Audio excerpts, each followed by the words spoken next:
ఎదురవన అన్నిపై ఉన్నావంటే నిదరవన కలలే కన్నావంటే నిజమై ముందుకి రానా కలకై ఉన్నావంటే కథనవన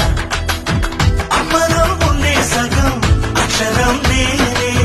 నాన్నలో రెండో సగం లక్షణం నేనే అమ్మతోడు నాన్నతోడు అన్ని నీకు అన్నే చూడు చెల్లిపోని బంధం